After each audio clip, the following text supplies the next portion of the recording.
Hello बच्चों, स्वागत है आप लोग का हमारे यूट्यूब चैनल प्रिपरेशन मंत्रा पे। आज हम लोग 11th का जो सबसे फर्स्ट टॉपिक है, फर्स्ट चैप्टर है, उस पर हम लोग चर्चा करेंगे, जिसमें हम लोग मोल कंसेप्ट, मोलर कंसंट्रेशन निकालना है ना, मोलरिटी, नॉर्मलिटी, ये सब के बारे में हम लोग जानेंगे, है ना। Percentage composition, empirical molecular formula के बारे में जानेंगे। तो आइए थोड़ा सा बेसिक इंट्रोडक्शन हम लोग पहले देते हैं। सबसे पहले हम लोग यहाँ पे बात करते हैं, ठीक है। एटॉमिक नंबर के बारे में तो आप लोग को पता ही होगा, ठीक है। क्या है एटॉमिक नंबर? एटॉमिक नंबर को हम लोग किस चीज़ से रिप्रेजेंट करते हैं? जेड से, ठीक है। क्या है ये एटॉमिक नंबर? तो हम लोग जानते हैं कि एटॉमिक नंबर है क्या। तो it is the number of proton, it is the number of proton present in the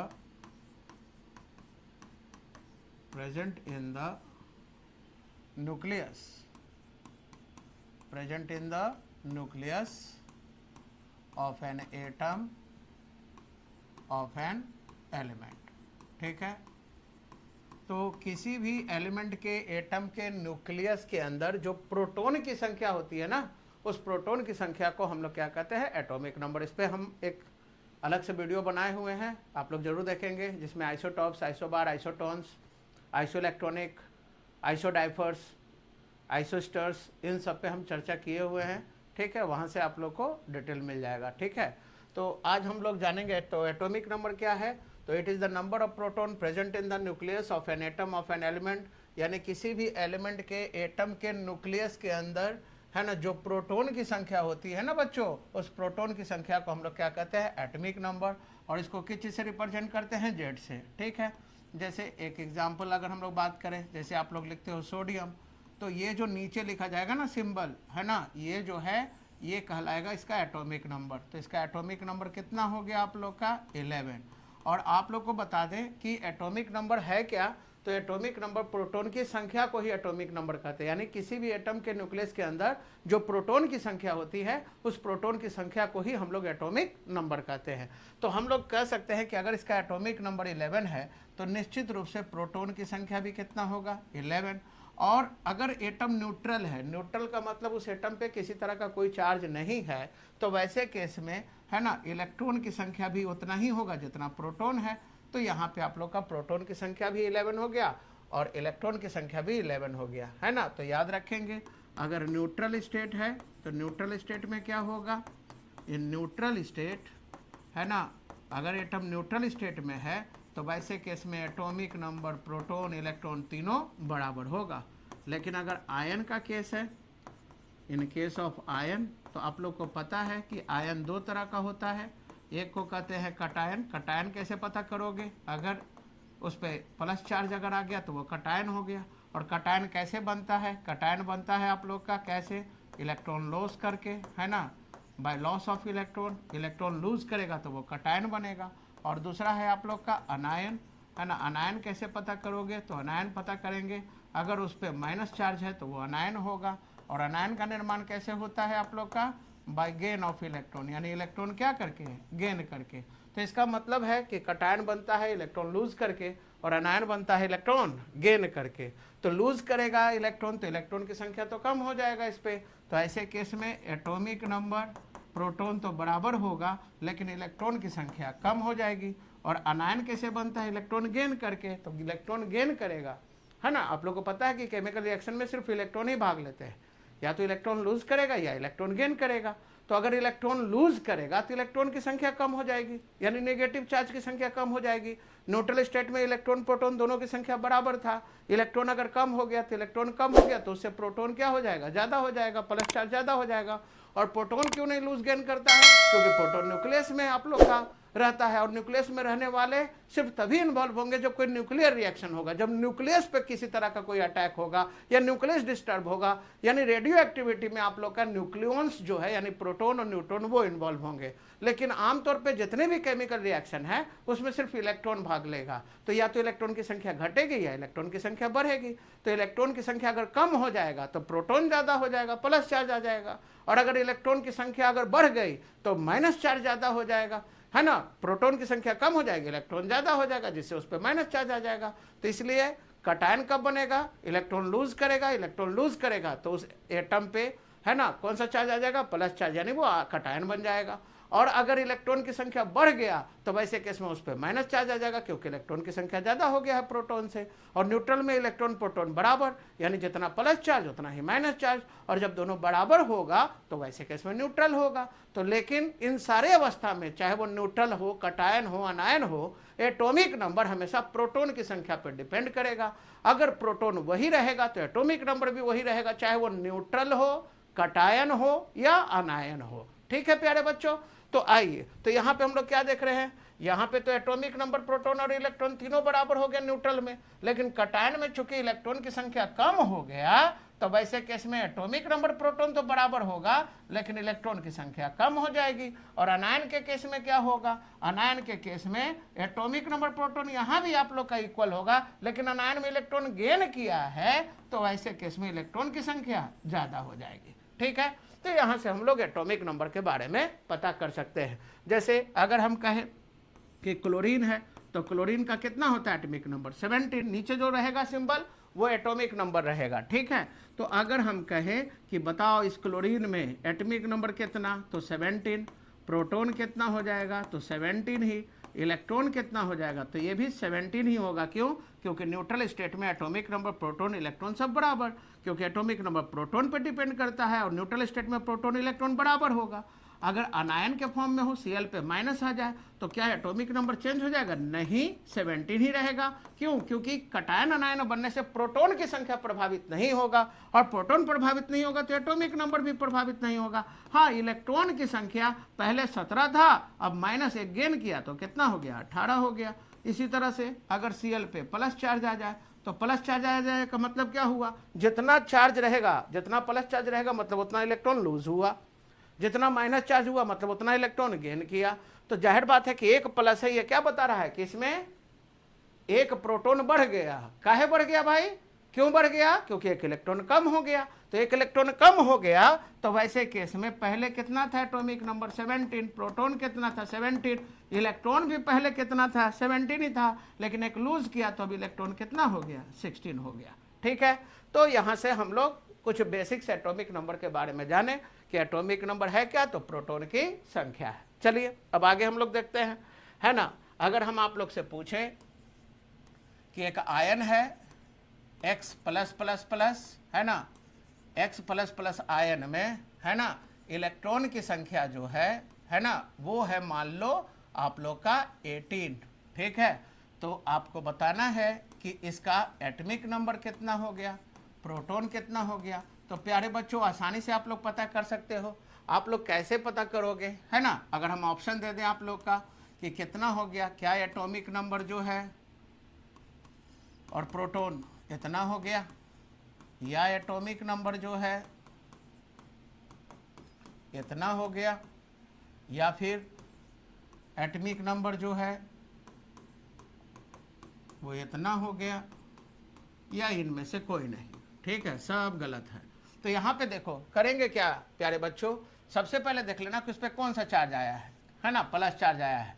plus charge आया है का मतलब उसने क्या किया होगा, उसने इलेक्ट्रॉन लूज किया होगा। अब कितना इलेक्ट्रॉन लूज किया, तो 3 इलेक्ट्रॉन लूज किया, क्योंकि 3 प्लस है तो 3 इलेक्ट्रॉन लूज करने पे इलेक्ट्रॉन कितना है, यानी हमने 3 इलेक्ट्रॉन लूज कर दिया, क्योंकि ये जो इलेक्ट्रॉन दिखाया जा रहा है वो इसका दिखाया जा रहा है इस अवस्था में।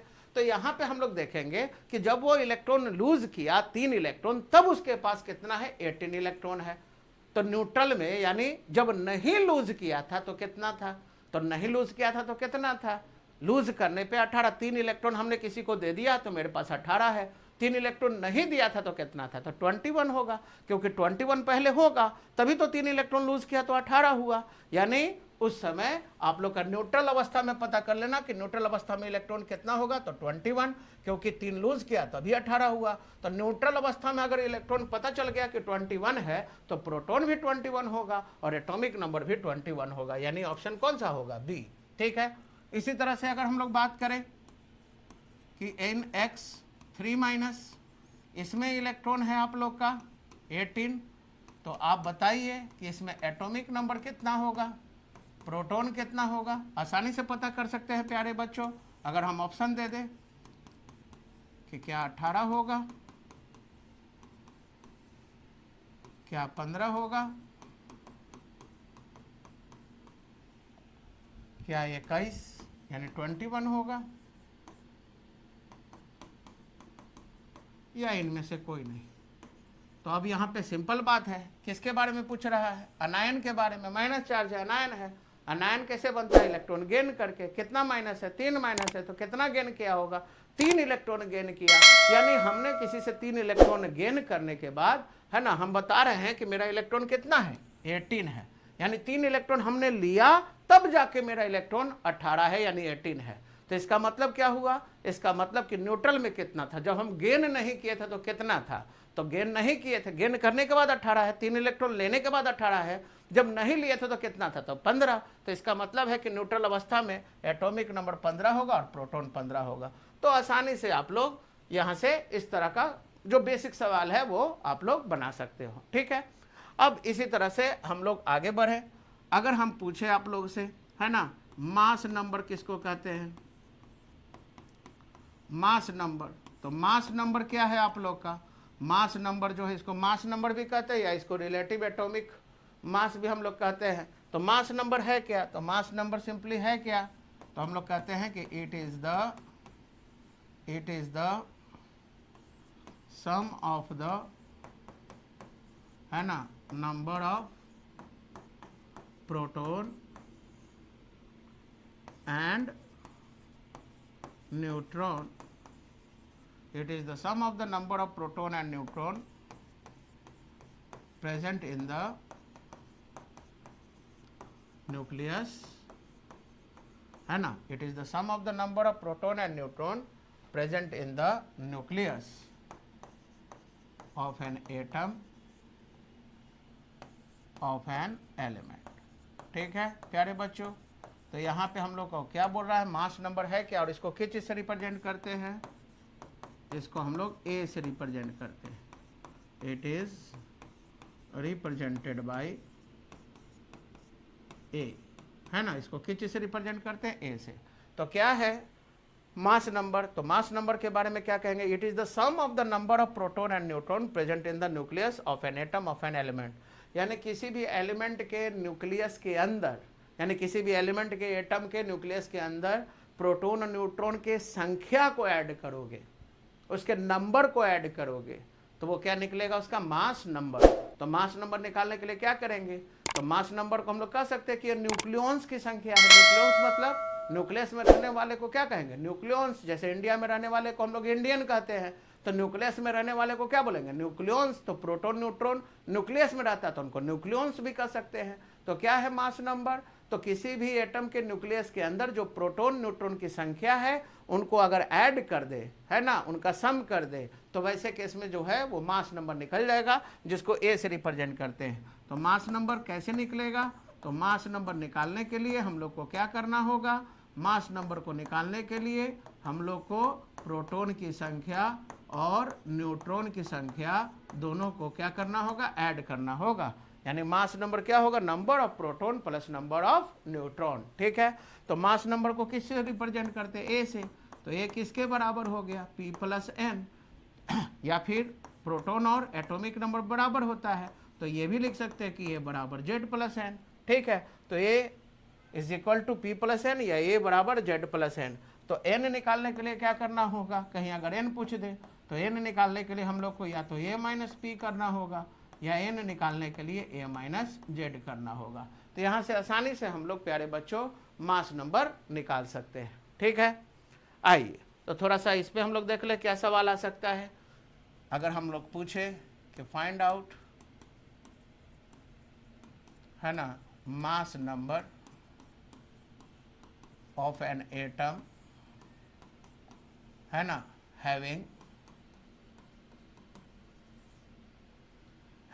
एटॉमिक नंबर उसका दिया हुआ है, मान लो 20 है, एंड न्यूट्रॉन दिया हुआ है ये भी कितना है 20, है ना। तो क्या होगा, उस एटम का मास नंबर जिसका एटॉमिक नंबर 20 है और न्यूट्रॉन की संख्या 20 है।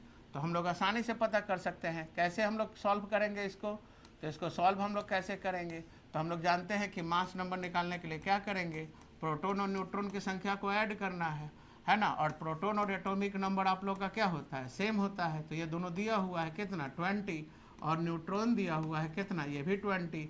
तो ए निकालने के लिए क्या करेंगे, P + N करेंगे, यानी 20 + 20 यानी मास नंबर कितना हो जाएगा, 40 हो जाएगा। ठीक है।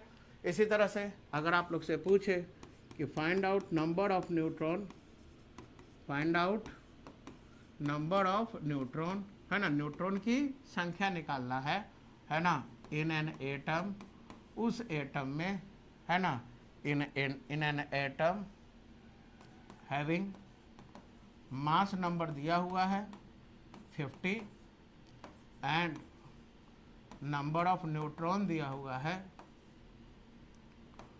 20। तो आसानी से प्यारे बच्चों निकाल सकते हैं। मास नंबर दिया हुआ है 50 है और न्यूट्रॉन 20 है, तो हम लोग को क्या निकालना, अच्छा न्यूट्रॉन यहाँ पे दिया हुआ है। ठीक है, 1 मिनट रुक जाइए।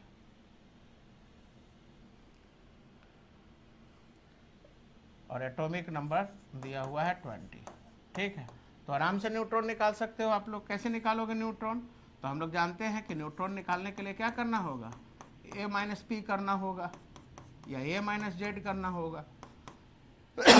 ए कितना दिया हुआ आप लोग का, ए दिया हुआ है 50 और Z कितना है 20।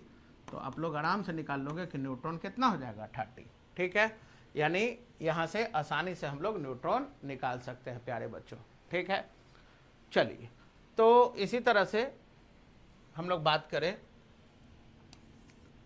कि एक स्पेसीज है ना,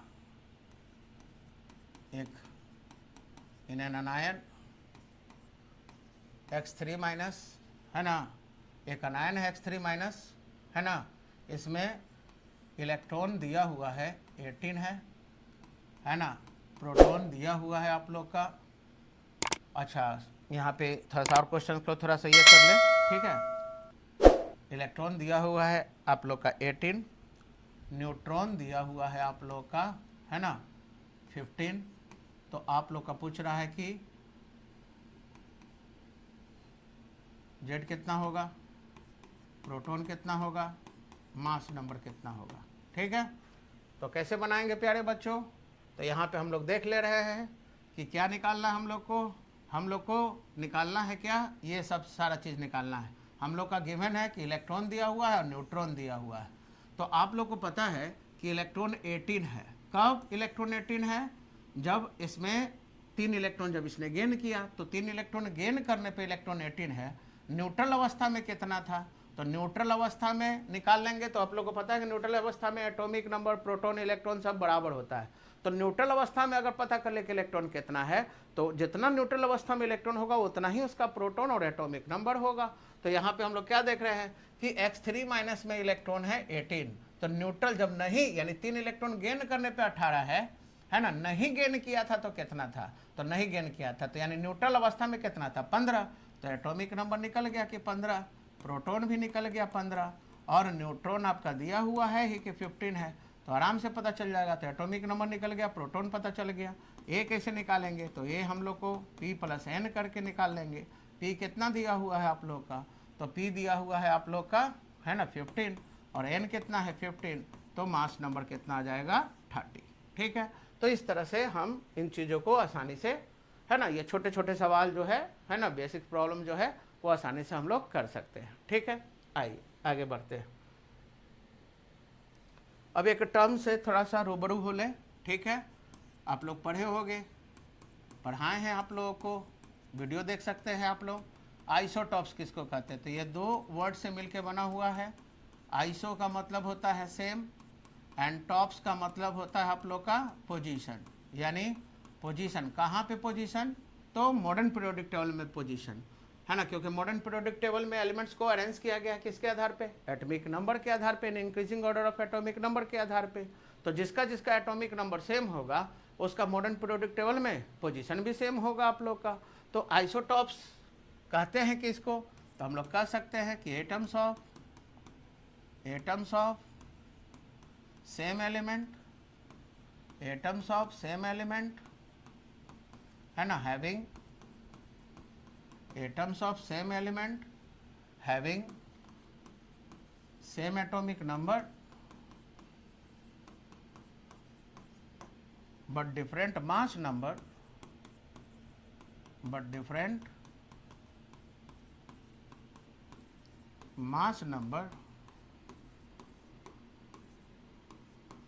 are called, क्या कहलाएगा, आइसोटॉप्स ऑफ ईच अदर। तो आइसोटॉप्स होने के लिए कैसे पता करेंगे, तो एटम्स ऑफ सेम एलिमेंट, एक ही एलिमेंट के एटम होना चाहिए जिसका एटॉमिक नंबर सेम हो लेकिन मास नंबर अलग अलग हो, उनको हम लोग क्या कहेंगे, आइसोटॉप्स कहेंगे। ठीक है, तो atoms of same element having same atomic number but different mass number are called isotopes of each other, एक दूसरे का आइसोटॉप्स कहेंगे। तो आइसोटॉप्स होने के लिए सबसे पहला बात कि वो एटम एक ही एलिमेंट का होना चाहिए, क्योंकि एक ही एलिमेंट के जो एटम होंगे उनका एटॉमिक नंबर आपस में क्या होगा, सेम होगा, है ना, और साथ ही साथ एटॉमिक नंबर सेम होगा, लेकिन ये याद रखना है कि मास नंबर अलग अलग होना चाहिए। और एक चीज़ याद रखेंगे कि आइसोटॉप्स जो होंगे, आइसोटॉप्स है सेम पोजीशन, है ना, इन कहाँ, in modern periodic table. Modern periodic table में आइसोटॉप का पोजीशन जो है वो क्या होना चाहिए, सेम होना चाहिए। ठीक है, या सेम होता है, क्यों, क्योंकि मॉडर्न पीरियोडिक टेबल में एटॉमिक नंबर के आधार पर अरेंज किया गया, और एटॉमिक नंबर अगर सेम होगा तो पोजीशन भी सेम होगा आप लोग का, तो ये ध्यान देना है। ठीक है, जैसे एक एग्जाम्पल अगर हम लोग बात करें, हम लोग जानते हैं कि कोई भी एलिमेंट जो है ना, वो किस चीज़ से मिलकर बना होता है, बहुत सारे छोटे छोटे किस चीज़ से, एटम से मिलकर बना होता है ना। जैसे हाइड्रोजन एलिमेंट, तो हाइड्रोजन एलिमेंट किस चीज़ से मिलकर बना होगा, बहुत सारे छोटे छोटे कौन से एटम से, हाइड्रोजन एटम से। लेकिन जितने भी हाइड्रोजन एटम्स होते हैं, है ना, 3 तरह के हाइड्रोजन एटम्स होते हैं। ठीक है, 3 तरह के कौन कौन, एक वो हाइड्रोजन जिसका एटॉमिक नंबर 1 मास 1, एक वो हाइड्रोजन जिसका एटॉमिक नंबर 1 मास 2, एक वो हाइड्रोजन जिसका एटॉमिक नंबर 1 और मास 3 होता है। इसको हम लोग किस नाम से पुकारते हैं, इसको हम लोग प्रोटियम भी बोलते हैं हम लोग। इसको हम लोग किस नाम से पुकारते हैं, इसको ड्यूटेरियम हम लोग कहते हैं। और इसको किस नाम से पुकारते हैं, इसको हम लोग ट्राइटियम कहते हैं। तो जाहिर सी बात है कि ये दोनों जो है इनको हेवी हाइड्रोजन कहा जाता है। क्या बोला जाता है इनको, हेवी हाइड्रोजन। ठीक है, तो यहाँ पे आप लोग क्या देख रहे हो, ये तीनों जो है, ये तीनों हाइड्रोजन है, क्योंकि तीनों जो है वो हाइड्रोजन एलिमेंट का एटम है। नीचे एटॉमिक नंबर लिखा जाता था, एटॉमिक नंबर सेम है और मास अलग अलग है, तो हम लोग कह सकते हैं कि ये सब जो होगा वो क्या होगा, एक दूसरे का आइसोटॉप्स होगा। ठीक है, अब यहाँ पे हम लोग देख ले, चेक कर ले कि आइसोटॉप्स में एटॉमिक नंबर सेम है कि क्या है। तो यहाँ पे हम लोग देख रहे हैं एटॉमिक नंबर तो देख ही रहे हो, सेम ही है आप लोग का। और बाकी सारा चीज़ अगर हम लोग बात कर लें, ठीक है, और क्या क्या सेम होता है इसमें, तो हम लोग क्या देख रहे हैं, इसमें एटॉमिक नंबर इसका 1, इसमें भी एटॉमिक नंबर 1, इसमें भी एटॉमिक नंबर 1, इसमें मास नंबर कितना 1 हो गया, इसमें मास नंबर आप लोग का 2 हो गया, इसमें मास नंबर 3 हो गया। ठीक है, प्रोटॉन इसमें 1 हो गया, इसमें प्रोटॉन 1 हो गया, इसमें भी प्रोटॉन 1 हो गया। न्यूट्रॉन कैसे निकालेंगे, न्यूट्रॉन A-P करके। ठीक है, तो न्यूट्रॉन कितना हो गया इसमें, तो 1 - 1 कितना हो गया, 0। इसमें न्यूट्रॉन 2 - 1 कितना, 1। इसमें न्यूट्रॉन 3 - 1 कितना, 2। तो यहाँ पे देख रहे हो ना, इसमें न्यूट्रॉन नहीं पाया जाता। वो कौन सा एटम है जिसमें न्यूट्रॉन नहीं पाया जाता, तो हाइड्रोजन। और इस कारण से ये सबसे लाइटेस्ट एटम होता है, क्योंकि इसमें न्यूट्रॉन नहीं पाया जाता। ठीक है, और ये दोनों को हेवी बोला जाता है क्योंकि इसमें न्यूट्रॉन पाया जाता है। तो यहाँ पे आराम से हम लोग आइसोटॉप्स के बारे में पता कर सकते हैं। तो आइसोटॉप्स में एक ही एलिमेंट का होगा, है ना, एटॉमिक नंबर सेम होगा, लेकिन मास नंबर अलग अलग होगा, तो उनको आइसोटॉप्स कहेंगे। ठीक है।